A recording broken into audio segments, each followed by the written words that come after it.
Holy shit. Like, if you haven't seen it after the credits for this episode 4, I advise you look at it right now. But look, now that we got more of a clue of what the A's and the B's potentially are with CRM, I think now we have a little bit of an indication. Not to mention, like, people at the CRM are really buying in with their tattoos and everything. But yes, we see someone doing testing. The subject A402 is brought in. They're doing climate variation testing and all types of stimuli testing after reanimation. This person was Dr. Samuel Abbott from Portland, Oregon. Portland, the place that they supposedly doing trade with. At least that's what Campus Colony believes. So this is absolutely crazy. Good thing we can say is A seems to be people who are dead, maybe, but B's is what Rick Grimes was considered when Ann found him by the bridge. So this is hella crazy thinking about the possibilities here with that. But I think now we should get into the review of episode 4.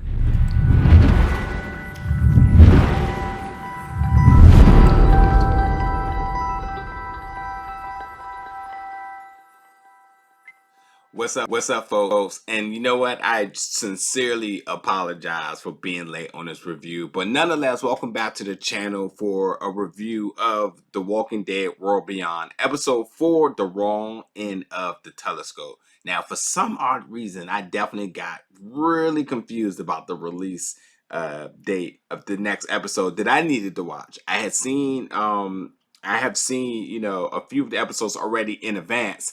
So I didn't realize we were already caught up, considering that, you know, Walking Dead and World Beyond started the first week. And so Fear came a week after. So I'm realizing that episode 3 and episode 4 of World Beyond are on different schedules instead of it being 3 and 3. That's why if that makes sense to you all. Nonetheless, if you've been following the channel, you know that I have the first 3 episodes of both Fear and World Beyond already available, and I didn't realize that it was actually 3 and 4, not 3 and 3. So, nonetheless, I'm late on this review, but I definitely want to get it out there so I can let you all know my thoughts, a little bit of a summary of everything that happened. So, this episode, we're getting a little bit more tidbits about Civil Republic here. They're calling it the Hidden City. And the reason why I say Hidden City, because they know it's in New York, but no one doesn't know exactly where it's at. If you've ever been to New York, New York City alone is huge, let alone New York State. So they just know they need to get to New York to kind of figure out where to go beyond that. But the reason why it's the Hidden City and the reason why nobody knows is because, I mean, Elton brought up a really good point. Elton said, well, you know, they got resources, they are thriving, they have a government that's running and military.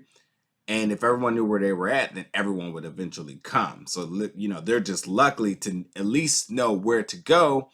But nonetheless, they don't know exactly where to go. But long story short with all of that is that, like, there's so much speculation about the Civil Republic that bottom line is they really don't know anything. It's all assumptions. So they really are shooting in the dark here with everything. And you know, even when you take Phillips' account into perspective here, where he said, like, well, they must be good because they're trading with Portland, they're trading with us and Campus Colony. So, you know, everything must be good. Little do they know Campus Colony no longer exists.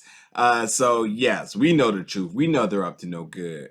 But this episode was crazy. So they step into a high school because they're looking for supplies and whatever else they can kind of scavenge here. But it's really like eye-opening when you hear Iris says that she's never been to a high school. And that puts you into perspective that these kids that grew up, you know, in the midst of the apocalypse, that they really haven't truly lived life. Like, not being able to go to high school is something we take for granted because we've all been to high school, yet alone been in a high school. Like, hearing her say that, you know, she's never been to high school, she's never had soda from a can, like, it's really puts into perspective how different this show is to the other, how different this core group of kids is to the other. So that kind of was like a wow, really?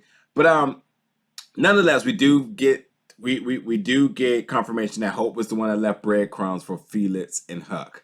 And now she's kind of had a change of heart on a change of heart, where she wanted them to find him. Now she's like, well, maybe I really didn't want you to find it. But then, nonetheless, we do kind of get more of understanding of Hope relationship with her dad. It is a really it's a tough love relationship, but nonetheless love, and she really does blame herself for the reason of him leaving. She feels like she wasn't Irish for one, and she just felt like she just disappointed him in so many fashions that it really drove him to want to leave. Although it's not really true, and we see him really put into perspective the reason why he wants to leave and why he needs to leave. That's not her fault, but nonetheless, she's putting the guilt on her, as she's done with both now her mom and her dad. So like she's living with a lot of guilt. Not to mention the conversations that Hope and Iris has had in the previous episode.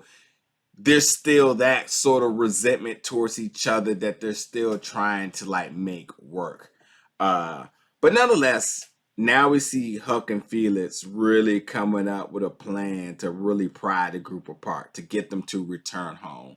Where Huck is going to talk to Hope and Felix is going to talk to Elton. And while this plan should work, it doesn't quite go exactly as planned, because Hope kind of flips the book on Hope, or on Huck, where she's like, "Hey, I want to know about your past, about the military and your dad," and she's fully aware of what Huck is trying to accomplish here and trying to get them to return. Meanwhile, uh, Felix is opening up about his past and about the idea of like how he's lost so much, his family and everything, that he can't afford to lose anything else moving forward. And he kind of puts that burden on Elton, and Elton kind of confides in it and kind of was like, he's considering it. He's like, you know what, maybe we shouldn't, maybe we shouldn't do the journey. Maybe we're not totally prepared for this. Not to mention, Elton, who's dealing with, and we're getting flashes of his trauma with being claustrophobic, and we all know that they're going to go through many more things as far as small passages, dark rooms, closed areas, whatever it may be. That's really going to be challenging for him. Not to mention that he wasn't even in a closed space, and hearing that locker, the empty inside that locker, was triggering to him. So it's not going to be an easy road for him at all. But I gotta say, like, the empties in the locker, I don't know how, and I don't know why, and I don't think I need to know why any of that happened. That's kind of, considering that there's kid empties in the high school right now, I don't even want to know exactly what went on there. Um, but anyway, we do see, because the group kind of split up in twos, now we see Iris and Silas, who are bonding more. They're bonding through music, they're bonding through dance, and kind of going down this a nostalgic lane, kind of put into perspective the life that they won't ever have, not being able to go to high school, and also put into perspective the kids and the life that they had and how they might have taken that for granted.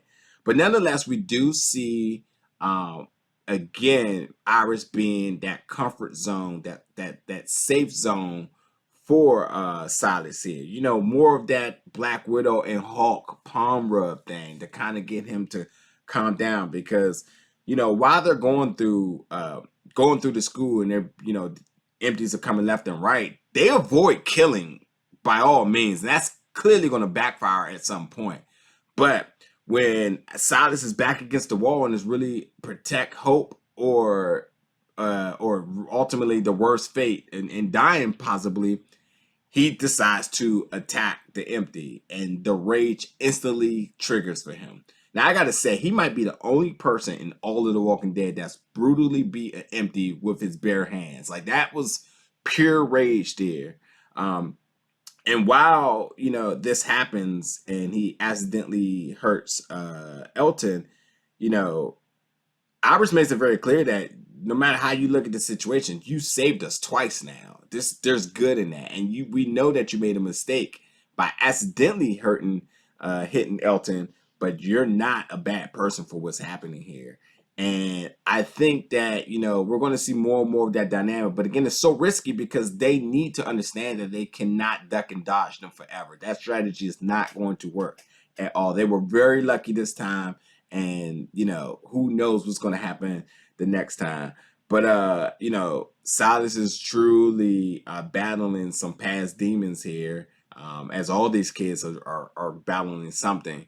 And seeing that rage on display, and him asking if if she felt that he was the one that killed her dad. Like, he's going through a lot here. It's not even a question. Um, but we do realize that everybody in this group has lost someone, and that's where they're going to find common ground. Everyone's been through some trauma, some form of grieving and losing somebody. That's where this group really comes together. Not to mention, now I don't give this group much hope in survival of being out there. They're just inexperienced. But what I realized in this episode is that every single person has a little bit of something to contribute to survival, that if they can stay together, that there is a chance. Everyone has a certain skill, rationality, knowledge that's really going to prove for success if they can all keep it together. So that's where we're going to kind of see this journey go. But also, I thought it was really, really one of the really important scenes of this episode is with Huck and Hope, is when they seen the wolf and how they both visualized it differently. Hope thought that the wolf was kind of symbolic with her dad and trying to protect her. And while Huck, because of her experience in the background, she did put her hand on her holster, but she didn't want to attack. She realized that maybe the wolf was just trying to protect his little ones, and they were just able to ease by. No casualties, no harm here. And I thought that was really important because that's a hostile situation. Wolves are intimidating, and it easily can lead you to think that you need to attack, and they didn't. So I thought that was really cool how they diagnosed that situation differently, but yet they were able to both come up with a common ground, shall I say, in the solution and escaping it. But nonetheless, I think the last part of this episode where we get to see Elton. So Elton uses his photography to kind of document the journey and everything in his studies. But he doesn't take portraits, but he decided to take a portrait, which is uncharacteristic for him. And I wonder if that's because he's sensing a bit of maybe looming danger as to maybe this is the last time that they're all going to see each other. Because again, he's considering going back along with Felix, along with Huck. Hope is wanting to continue to push forward. Iris is clearly wanting to push forward, and Silas is willing to do anything that Iris does. So that's kind of what's going on here. But nonetheless, this episode, I think, just added a few more building blocks to the foundation of this series. It has a lot of little tidbits in order to really build for the future. Speaking of Civil Republic, we're kind of getting a glimpse of an idea of maybe what A's and B's really stand for here. A little bit more about the civilization and everyone's like perspective of them. And then again, we're getting to see more and more about the core group here, about the things they've been through, the things they're going through, and kind of what their objective going forward here. But nonetheless, folks, I will be back for episode 5 on time, not late, to give you my review for it. So thank you so much for watching this one, and I'll see you all very soon.